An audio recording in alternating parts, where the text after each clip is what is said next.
તમે દુનિયાના ઘણા ખતરનાક અને રહસ્યમય રસ્તાઓ વિશે સાંભળ્યું હશે, પણ શું તમે દુનિયાના છેલ્લા રસ્તા વિશે જાણો છો? શું તમે જાણો છો કે દુનિયાનો અંત શું છે? આ પ્રશ્ન કદાચ તમારા મનમાં નહીં આવ્યો હોય, પરંતુ એક એવી જગ્યા છે જ્યાં એવું માનવામાં આવે છે કે દુનિયાનો અંત આવે છે. આ એક એવો રસ્તો છે જેને દુનિયાનો છેલ્લો રસ્તો માનવામાં આવે છે. એવું માનવામાં આવે છે કે આ રસ્તા પછી દુનિયાનો અંત આવે છે. આજે આ જ વિષય પર વધુ જાણવાની કોશિશ કરીશું કે દુનિયાનો છેલ્લો રસ્તો ક્યાં છે અને વિશ્વના આ છેલ્લા રસ્તાની કહાની છે શું. આ રસ્તો છે E69 હાઈવે, જેને વિશ્વનો છેલ્લો રસ્તો માનવામાં આવે છે. E69 હાઈવે યુરોપિયન દેશ નોર્વે સ્થિત છે. ઉત્તર ધ્રુવ પૃથ્વીનો સૌથી ઉત્તરીય બિંદુ છે.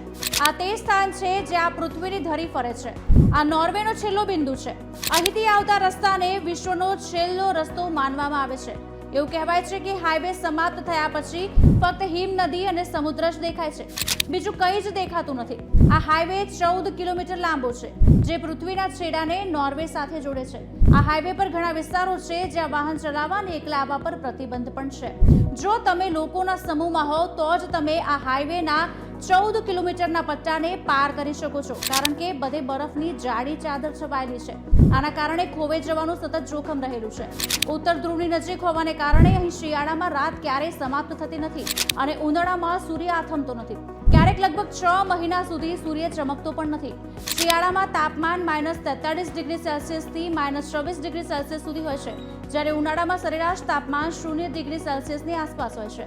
સૌથી આશ્ચર્યજનક વાત એ છે કે આટલી ભારે ઠંડી હોવા છતાં લોકો હજુ પણ અહીં રહે છે.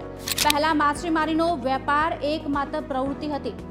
હવે આ સ્થળ 1930ના દાયકામાં વિકસવાનું શરૂ થયું. લગભગ 4 વર્ષ પછી 1934માં સ્થાનિક લોકોએ પણ પ્રવાસીઓને આવકારવાનું નક્કી કર્યું, જેનાથી આવકનો એક નવો સ્ત્રોત ઊભો થયો. દુનિયાભરના લોકો હવે નોર્થ પોલની મુલાકાત લે છે. અહીં તેઓ એવું અનુભવે છે કે જાણે તેઓ કોઈ અલગ જ દુનિયામાં હોય. આથમતો સૂર્ય અને પોલાર લાઇટ્સ જોવા લાયક છે. ઊંડા વાદળી આકાશ ક્યારેક લીલા રંગથી પ્રકાશિત થાય છે તો ક્યારેક ગુલાબી રંગથી.